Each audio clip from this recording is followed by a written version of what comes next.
السلام علیکم ورحمۃ اللہ وبرکاتہ۔ ان الحمد للہ والصلاۃ والسلام علی رسول اللہ، اما بعد۔ محترم ناظرین کرام اور عزیز طلبہ، مشکات المصابیح کے درس میں آپ کا خیر مقدم ہے۔ آج ہم باب المحرمات فصل اول کی آخری 3 احادیث پڑھیں گے۔ پہلی حدیث حضرت عائشہ رضی اللہ تعالی عنہ سے ہے، چنانچہ مؤلف بیان فرماتے وعنہا ان النبی صلی اللہ علیہ وسلم دخل علیہا وعندہا رجل فکأنہ کرہ ذلک فقالت انہ اخی فقال انظرنا من اخوانکن فانما الرضاعۃ من المجاعۃ، متفق علیہ۔ حضرت عائشہ رضی اللہ تعالی عنہ سے مروی ہے، وہ کہتی ہیں ان نبی صلی اللہ علیہ وسلم دخل علیہا، کہ نبی اکرم صلی اللہ علیہ وسلم ان کے پاس آئے۔ دخل علیہا یعنی ان کے پاس، ان کے کمرے میں، ان کے مکان میں آئے۔ وعندہا رجل، اس حال میں کہ ان کے پاس ایک آدمی تھا۔ واو حالیہ ہے، وعندہا رجل یعنی ان کے پاس ایک آدمی بیٹھا ہوا تھا۔ یہ آدمی کون تھا؟ اس کے بارے میں حافظ بن حجر رحمہ اللہ نے بیان فرمایا کہ اس آدمی کا نام کیا ہے، اس کی واقفیت مجھے نہیں ہو سکتی، البتہ مجھے گمان یہ ہے کہ یہ ابو القعیس، جو ان کے رضائی چچا تھے، جن کا ذکر اس سے پہلی والی روایت میں ہوا،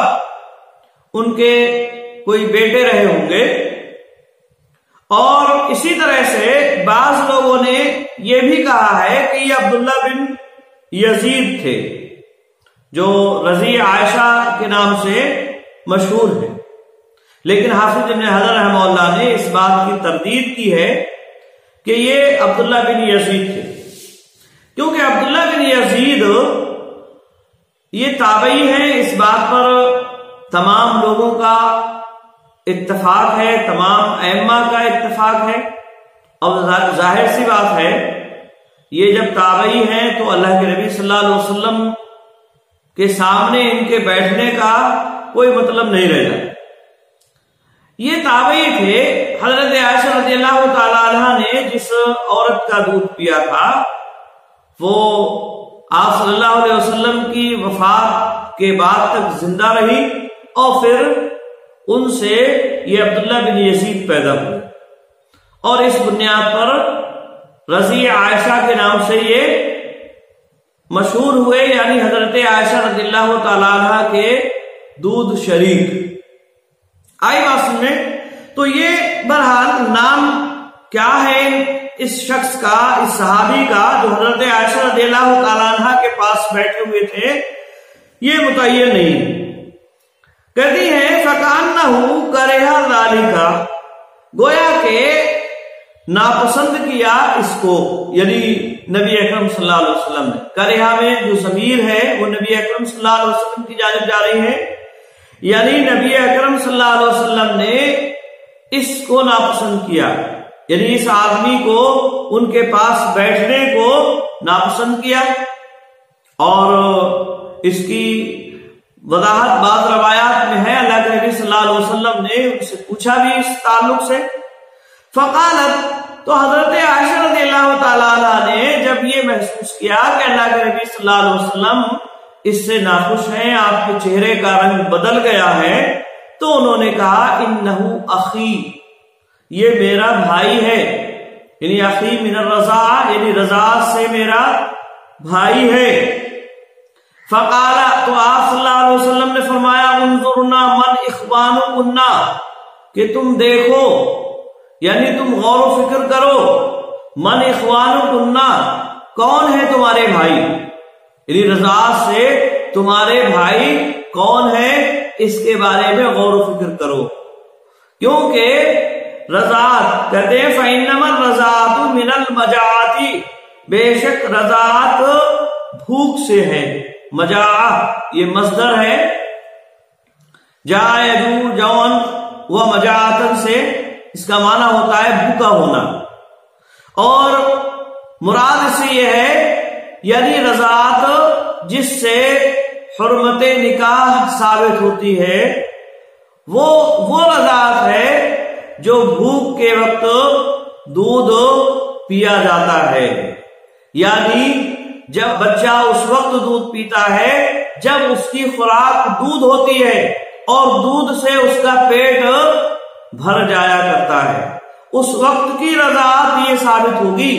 بھوک کے وقت کی جو رضاعت ہوگی وہ ثابت ہوگی، اور جو دودھ بھوک نہ ملا سکے، بھوک اس سے ختم نہ ہو سکے، اس سے رضاعت ثابت نہیں ہوگی۔ یہ اللہ کے نبی صلی اللہ علیہ وسلم کے کہنے کا مطلب ہے۔ تو یہ حدیث حضرت عائشہ رضی اللہ تعالیٰ عنہ نے بیان فرمائی، اس کو امام بخاری امام مسلم دونوں نے روایت کیا ہے۔ یہ حدیث اس بات کی دلیل ہے رضاعت اس وقت ثابت ہوگی جب بچہ بھوک کے وقت دودھ پیتا ہو، یعنی اس سے بھوک مٹ جاتی ہو،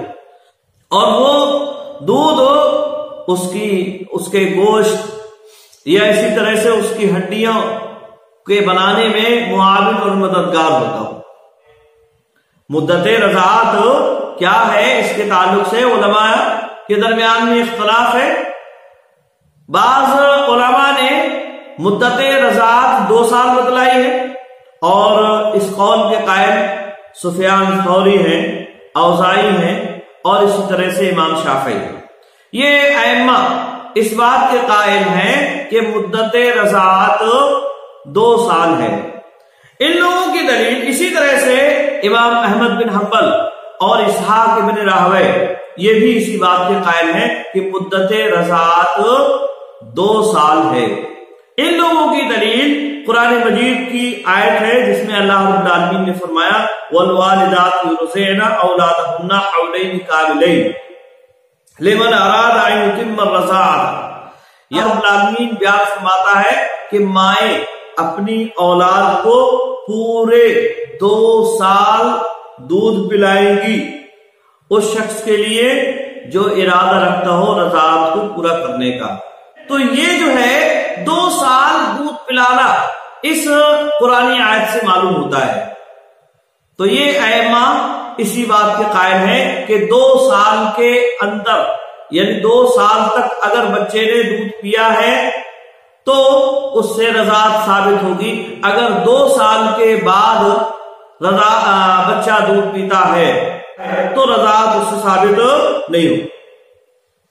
اسی طرح سے امام مالک اس تعلق سے بیان فرماتے ہیں کہ 2 سال سے کچھ زائد رضاعت ثابت ہو جاتی ہے۔ البتہ امام ابو حنیفہ یہ 2.5 سال کے قائل ہیں۔ اسی طرح سے امام ابو حنیفہ رحمہ اللہ کے شاگردوں میں امام زفر یہ 3 سال کی مدت رضاعت کے قائل ہیں۔ لیکن دلائل کی روح سے پہلا قول زیادہ درست لگتا ہے، کیونکہ اللہ رب العالمین نے قرآن مجید کے اندر مکمل 2 سال دودھ پلانے کا ذکر کیا ہے کہ مائیں اپنے بچوں کو مکمل 2 سال دودھ پلائیں گی۔ آئی بات میں تو یہ مدت رضاعت کے تعلق سے جو علماء کے درمیان میں اختلاف تھا اس کا میں نے ذکر کیا، اور اس میں جو راجح ہے، جو درست لگتا ہے دلائل کے اعتبار سے، وہ 2 سال ہے، جیسا کہ اللہ رب العالمین نے قرآن مجید کے اندر اس کی وضاحت بیان فرمائی ہے۔ اب یہاں ایک اور مسئلہ یہاں ہے، اور وہ یہ کہ صحابہ کرام میں سے ایک صحابی حضرت سالم رضی اللہ تعالیٰ عنہ، یہ ابو حذیفہ رضی اللہ تعالیٰ عنہ کے آزاد کردہ غلاموں میں سے ہیں،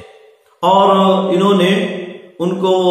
متبنہ بنا لیا تھا، لے پالک جسے کہتے ہیں، منہ بولا بیٹا اسے بنا لیا تھا ان کو۔ اور ان کی بیوی، ان کی اہلیہ سہلہ بنت عمرو ابن سہیل، یہ حضرت ابو حذیفہ رضی اللہ تعالیٰ عنہ کی جو بیوی ہیں، اہلیہ ہیں، وہ ان کے سامنے آتی جاتی تھی۔ یہ چھوٹے تھے اس وقت،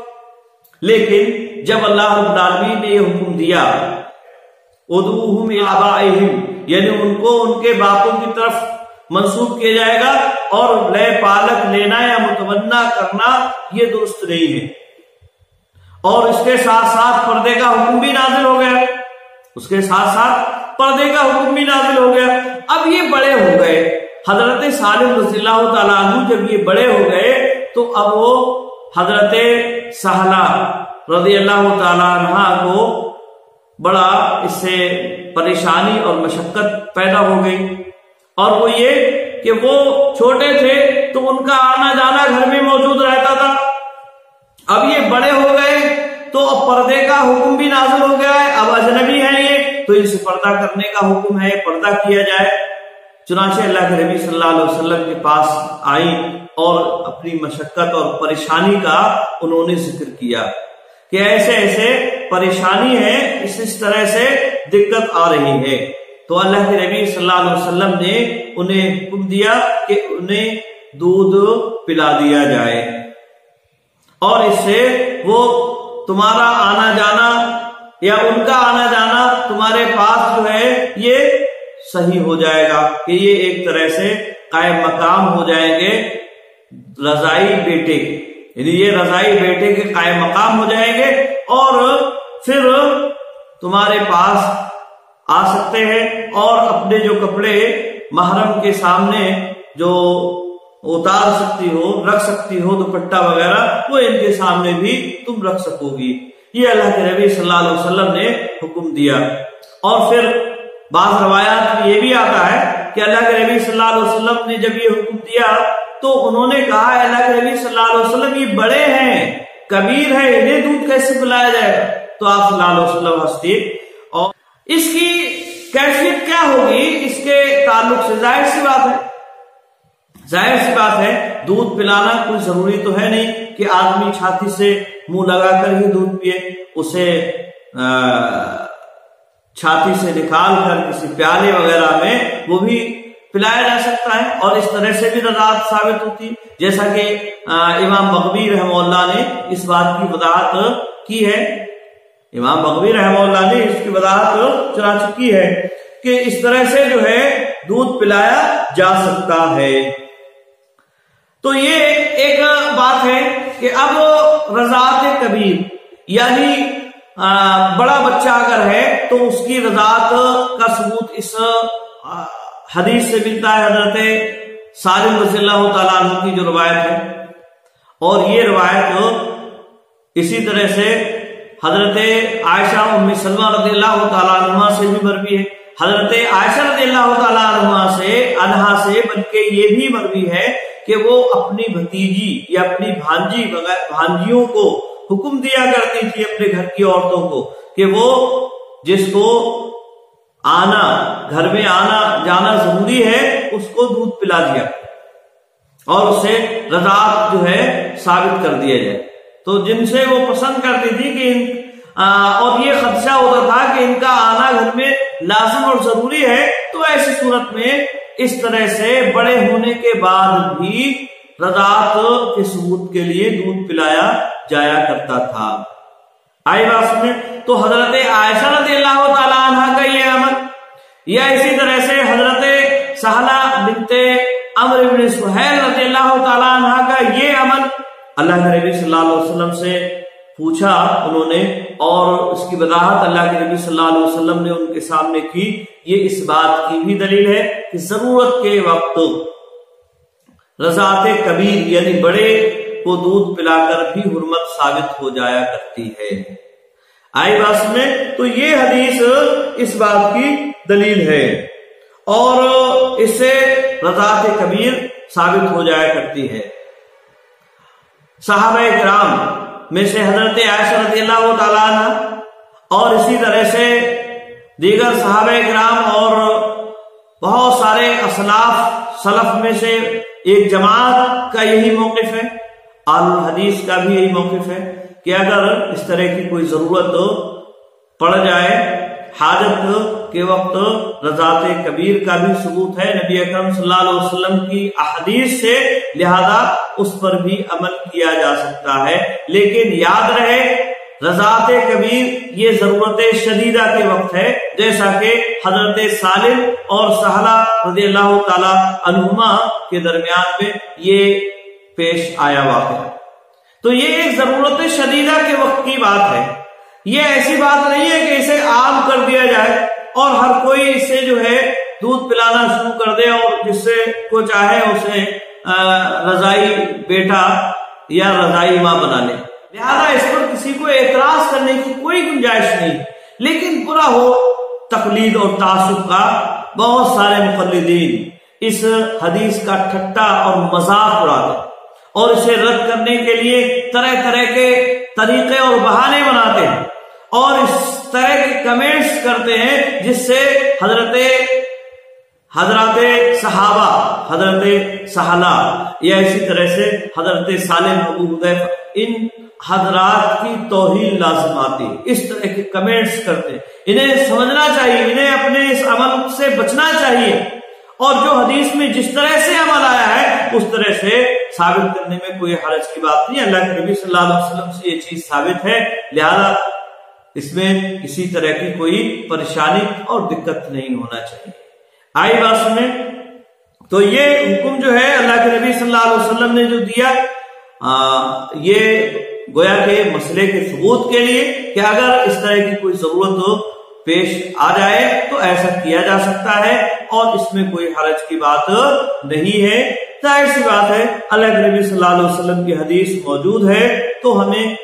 کیا پریشانی اور کیا دقت ہو سکتی ہے۔ دوسری حدیث حضرت عقبہ بن الحارث رضی اللہ تعالیٰ عنہ کی ہے۔ چنانچہ کہتے ہیں ان عقبہ بن الحارث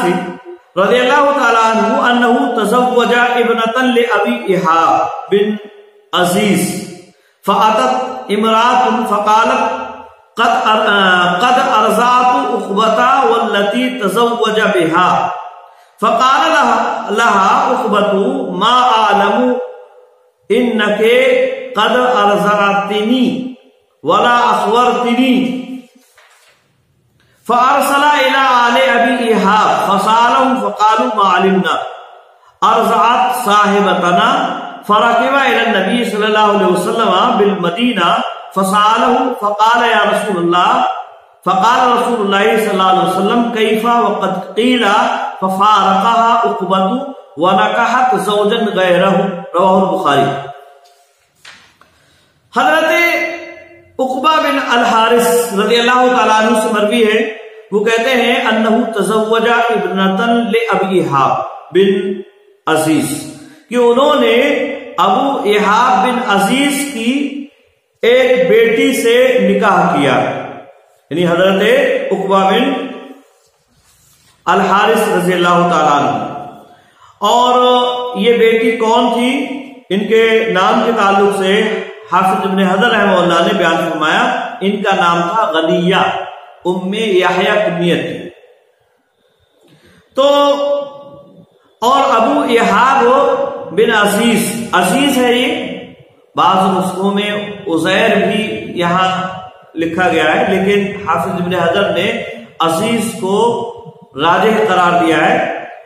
تو کہتے ہیں ابنۃ لابی ایحاب بن عزیز، ابو ایحاب بن عزیز کی بیٹی سے انہوں نے نکاح کیا۔ اور یہ ابو ایحاب بن عزیز کون ہے؟ ان کے نام کے تعلق سے حافظ ابن حجر نے کہا کہ ان کا نام نہیں معلوم ہو سکا۔ تو انہوں نے شادی کی حضرت عقبہ بن الحارث رضی اللہ تعالیٰ عنہ نے۔ فاتت امرات، ایک عورت آئی،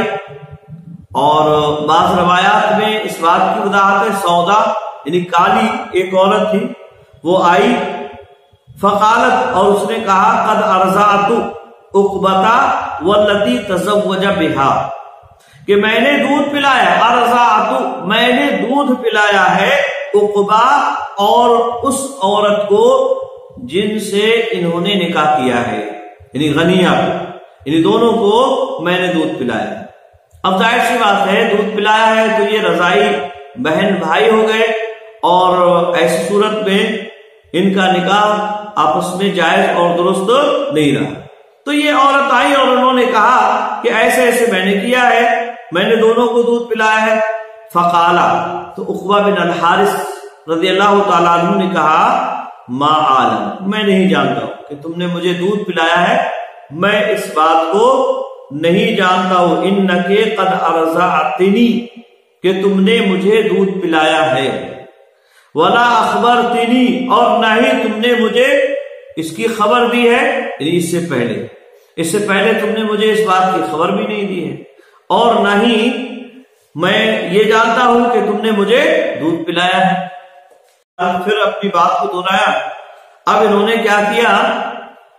کہ اپنی سسرال آل ابی یحاب کی جانب کسی کو بھیجا، چنانچہ کہتے ہیں فارسل الی آل ابی یحاب،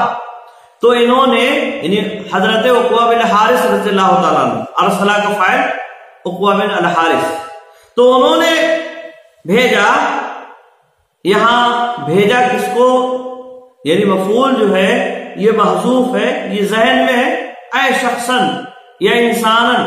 کسی انسان کو، کسی آدمی کو، کسی شخص کو انہوں نے بھیجا، اپنے خاندان میں سے کسی کو بھیجا، اور یہ کون تھے اس کی وضاحت حدیث میں نہیں۔ کہاں بھیجا؟ الی آل ابی یحاب، آل ابو یحاب یعنی اپنی سسرال کی جانب بھیجا۔ فسألہم، اس آدمی نے جسے انہوں نے بھیجا تھا ان سے پوچھا کہ فلاں فلاں عورت آئی ہے اور وہ ایسے ایسے کہہ رہی ہے، کیا اس عورت نے ابو یحاب کی جو نکاح میں ہیں ان کو دودھ پلایا ہے؟ فقالوا ما علمنا، تو ان لوگوں نے بھی کہا کہ ما علمنا، ہمیں نہیں معلوم، ہمیں اس کے سلسلے میں معلوم نہیں ہے کہ اس نے ارضعت صاحبتنا، کہ ہماری اس بچی کو یعنی ہماری اس ساتھی کو دودھ پلایا ہے یا نہیں پلایا ہے، ما علمنا، ہم نہیں جانتے، تو ہماری اس لڑکی کو دودھ پلایا ہے ہمیں نہیں معلوم۔ اب دونوں جانب سے انہوں نے ایک تو یہ کہ اپنی لا علمی کا اظہار کیا، سسرال والوں سے معلوم کیا، انہوں نے بھی اس بات کا اقرار کیا کہ انہیں معلوم اس سلسلے میں نہیں ہے۔ کہتے ہیں فَرَكِبَ إِلَى النَّبِي صلی اللہ علیہ وسلم، پس وہ نبی اکرم صلی اللہ علیہ وسلم کی طرف سوار ہوئے، یعنی آپ صلی اللہ علیہ وسلم کے پاس گئے، سوار ہوئے، چونکہ یہ مکہ میں تھے، اب یہ مکہ سے مدینہ جا رہے ہیں، یہ معلوم کرنے کے لیے کہ یہ مسئلہ ایسا ایسا پیش آیا ہے، اب ایسی صورت میں کیا کرنا چاہیے۔ فَرَكِبَ إِلَى النَّبِي صلی اللہ علیہ وسلم بِالْمَدِينَةِ، تو وہ مدینہ نبی اکرم صلی اللہ علیہ وسلم کی طرف گئے، فَسَأَلَهُ، اور انہوں نے نبی اکرم صلی اللہ علیہ وسلم سے پوچھا، سوال کیا، فقال رسول اللہ صلی اللہ علیہ وسلم کیفا وقد قیلا، کہ کیسے یہ معاملہ درست ہوگا، یعنی تمہارا نکاح اور نکاح میں تمہارا اس عورت کو رکھنا کیسے درست ہوگا، حالانکہ ایسا کہا گیا، یعنی یہ عورت ایسی بات کہہ رہی ہے، یہ بات کہی جا رہی ہے، اس کے باوجود تمہارا اس کو رکھنا کیسے درست ہوگا، یہ اللہ کے نبی صلی اللہ علیہ وسلم نے ان سے کہا۔ روایات میں مزید تفصیل یہ ہے کہ انہوں نے اللہ کے نبی صلی اللہ علیہ وسلم سے یہ بھی کہا کہ اللہ کے نبی، نہ مجھے معلوم ہے نہ اس عورت کے گھر خاندان والوں کو معلوم ہے، اور اس کے باوجود مجھے تو یہ لگتا ہے کہ جھوٹ بول رہی، یعنی یہ غلط بات انہوں نے کہی ہے اور یہ حقیقت سے اس کا کوئی تعلق نہیں ہے۔ پھر اللہ کے نبی صلی اللہ علیہ وسلم سے اس بات کو بار بار کہا، 3 یا 4 دفعہ کے بعد آپ صلی اللہ علیہ وسلم نے یہ جواب دیا، کیفا وقد قیلا، یعنی کیسے یہ درست ہوگا تمہارا رکھنا اس عورت کو نکاح میں، حالانکہ یہ کہا گیا، یعنی وہ کہہ رہی ہے عورت کہ میں نے دودھ پلایا ہے دونوں کو، تو اب کیسے رکھنا تمہارے لیے جائز اور درست ہوگا۔ ففارق عقبہ، تو عقبہ رضی اللہ تعالیٰ عنہ نے اس عورت کو جدا کر دیا، وَنَكَحَتْ زَوْجًا غَيْرَهُ، اور اس عورت نے کسی دوسرے شوہر سے نکاح کر لیا۔ رواہ البخاری، اس کو امام بخاری نے روایت کیا ہے، یعنی اس عورت نے دوسرے شوہر سے نکاح کر لیا، اور یہ دوسرے کون تھے؟ زریف، ان کا نام تھا زریف، تو انہوں نے دوسرے شوہر سے نکاح کر لیا۔ یہ حدیث اس بات کی دلیل ہے کہ اگر ایک عورت آ کر گواہی دے دے کہ میں نے ان دونوں کو دودھ پلایا ہے، یا ایک عورت گواہی دے دے کہ میں نے کسی کو دودھ پلایا ہے، یعنی مرضعہ جو دودھ پلانے والی ہے وہ یہ گواہی دے تو اس کی گواہی کا اعتبار ہوگا، تو اس کی گواہی کا اعتبار ہوگا۔ یہ جو ہے حدیث اس بات کی دلیل ہے۔ اس مسئلے میں کہ ایک عورت کی گواہی، مرضعہ کی گواہی رضاعت کے تعلق سے قابل قبول ہوگی یا نہیں ہوگی، ائمہ کے درمیان میں اختلاف رہا ہے۔ چنانچہ حضرت عبداللہ ابن عباس اور سلف کی ایک جماعت، امام احمد بن حنبل وغیرہ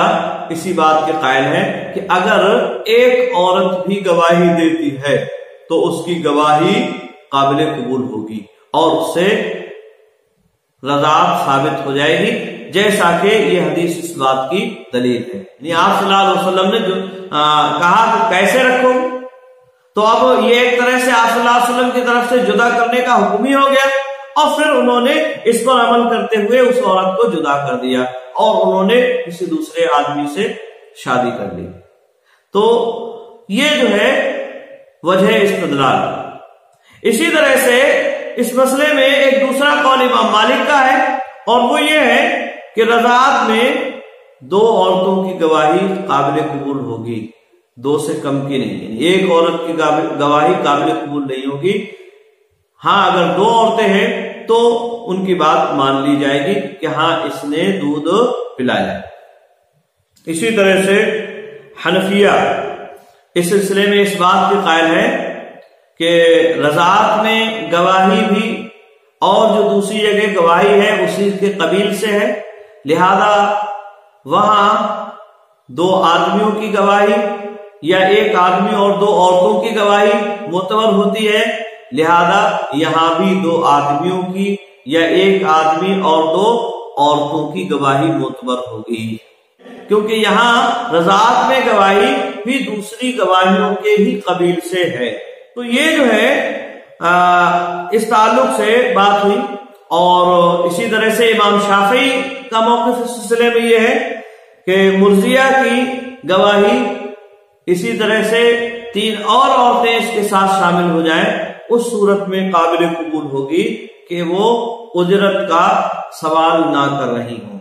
یعنی دودھ پلانے کا جو کی اجرت ہے اس کا سوال اگر نہیں ہے تو ان کی گواہی معتبر ہوگی، ایک مرضیہ اور ساتھ میں تین مزید اور عورتیں۔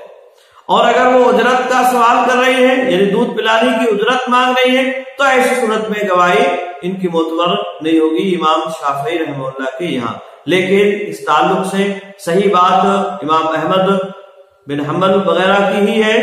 کہ ایک آدمی کی، ایک عورت کی یعنی مرضیہ کی گواہی قابل قبول ہے، جیسا کہ یہاں اللہ کے نبی صلی اللہ علیہ وسلم نے اس کی گواہی کو معتبر مانا،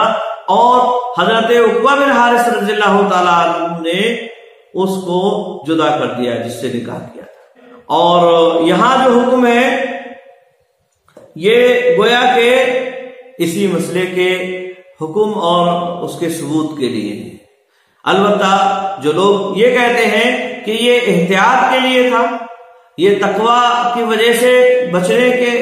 وجہ سے آپ صلی اللہ علیہ وسلم نے حکم دیا، یہ حقیقت پر محمول نہیں کیا جائے گا، وہ بغیر دلیل کے ہے، کیونکہ یہاں اصل وہی ہے حکم بیان کرنا ہے، احتیاط نہیں ہے، اصل احتیاط نہیں ہے، اصل حکم بیان کرنا ہے۔ تو یہ مسئلہ یاد رہے کہ ایک عورت کی گواہی اس تعلق سے معتبر ہے، یہ حدیث اس بات کی دلیل ہے۔ تیسری حدیث وعن ابی سعید الخدری رضی اللہ تعالیٰ عنہ ان رسول اللہ صلی اللہ علیہ وسلم یوم حنین بعث جیشا الى اوطاس فلقوا عدوا فقاتلوهم فظهروا عليهم واصابوا لهم سبايا فكأن ناسا من اصحاب النبي صلی اللہ علیہ وسلم تحرجوا من غشيانهن من اجل ازواجهن من المشركين فانزل الله تعالى في ذلك والمحصنات من النساء الا ما ملكت ايمانكم اي فهن لهم حلال اذا قضت عدتهن رواه مسلم۔ حضرت ابو سعید الخدری رضی اللہ تعالیٰ عنہ سے مروی ہے وہ بیان فرماتے ہیں کہ رسول اللہ صلی اللہ علیہ وسلم نے حنین کے دن ایک فوج کا ٹکڑا بھیجا، جیش فوج کو کہتے ہیں، ایک ٹکڑا فوج کا اوتاس کی جانب نبی اکرم صلی اللہ علیہ وسلم نے بھیجا۔ جب حنین فتح ہو گیا تو اوتاس کی جانب اللہ کے نبی صلی اللہ علیہ وسلم نے ایک ٹکڑا فوج کا بھیجا۔ اوتاس یہ غیر منصرف اور منصرف دونوں طرح سے پڑھا گیا ہے۔ فَلَقُوا عَدُوًّا، تو انہوں نے دشمن سے ملاقات کی، یعنی دشمن سے ان کا سامنا ہو گیا۔ فَقَاتَلُوهُمْ، تو اس فوج نے دشمن سے قتال کیا، لڑائی کی۔ فَظَهَرُوا عَلَيْهِمْ، اور وہ ان پر غالب آ گئے، یعنی وہ فوج دشمن پر غالب آ گئی۔ وَأَصَابُوا لَهُمْ سَبَايَا، اور انہیں جو ہے قیدی ملے کچھ، اصابہ مطلب پہنچنا پانا، تو انہیں کچھ قیدی اس لڑائی کے بعد ملے، یعنی قیدی انہوں نے بنائے کچھ لوگ دشمنوں کو، ان میں عورتیں بھی تھی، مرد بھی تھے۔ اب یہاں مسئلہ یہ ہے کہ وہ عورتیں قیدی ہو گئی تو گویا کہ وہ زیر ملکیت ان کے آ گئے، تو اب ان سے ہم بستری کریں یا نہ کریں، اس کو بعض صحابہ نے ناپسند کیا، کیونکہ یہ مشرکوں کی بیویاں تھیں، تو اس بنیاد پر انہوں نے ناپسند کیا۔ چنانچہ کہتے ہیں فَكَأَنَّ نَاسًا مِنْ أَصْحَابِ النَّبِيِّ صلی اللہ علیہ وسلم تَحَرَّجُوا مِنْ رِشْيَانِهِنَّ مِنْ أَجْلِ أَزْوَاجِهِنَّ مِنَ الْمُشْرِكِينَ، کہ نبی اکرم صلی اللہ علیہ وسلم کے ساتھیوں میں سے بعض ساتھیوں نے حرج محسوس کیا، حرج محسوس کیا ان سے ہم بستری کرنے میں، غشیان ان سے ہم بستری یعنی جمع کرنے میں ان سے جو ہے حرج محسوس کیا۔ من اجل ازواجہن من المشرکین، ان کے مشرکوں کی بیویاں ہونے کی وجہ سے، یعنی یہ مشرکوں کی بیویاں تھیں، تو اب وہ مشرکوں کی بیویاں ہونے کی وجہ سے انہوں نے اس کو حرج محسوس کیا کہ ایسا نہیں ہونا چاہیے، ان سے ہم بستری جو ہے درست نہیں ہونا چاہیے۔ کہتے ہیں فَأَنزَلَ اللَّهُ تَعَالَى فِي ذَلِكَ، تو اللہ رب العالمین نے اس تعلق سے آیت کریمہ نازل فرمائی، وَالْمُحْصَنَاتُ مِنَ النِّسَاءِ إِلَّا مَا مَلَكَتْ أَيْمَانُكُمْ، اور حرام کی گئی ہیں تمہارے اوپر شادی شدہ عورتیں، محصنات شادی شدہ عورتیں جن کے شوہر موجود ہیں،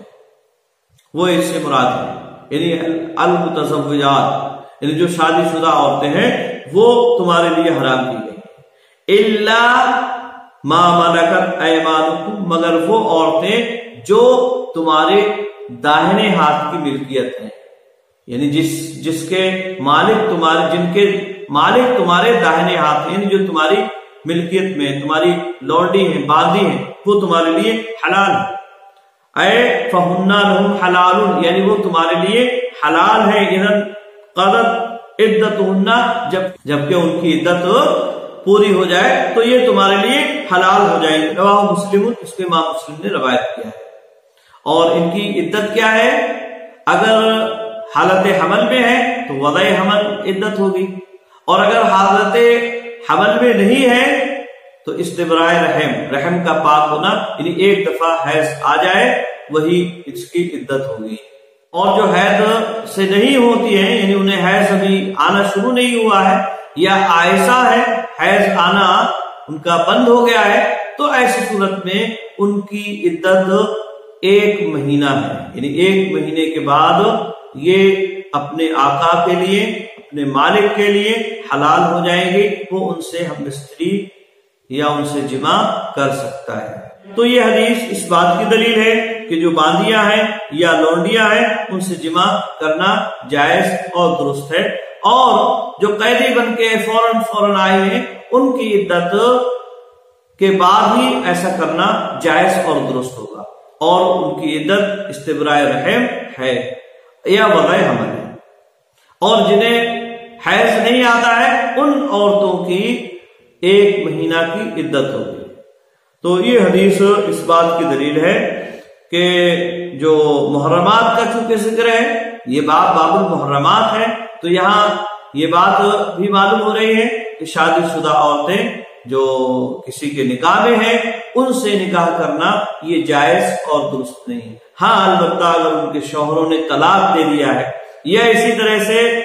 ان کے شوہروں کی وفات ہو گئی ہے تو عدت کے بعد نکاح کیا جا سکتا ہے. یا اسی طرح سے جو باندیاں ہیں لوڈیاں آئی ہیں نئی تو ان سے بھی ہم بستری یا جمع کرنا جائز ہوگا، لیکن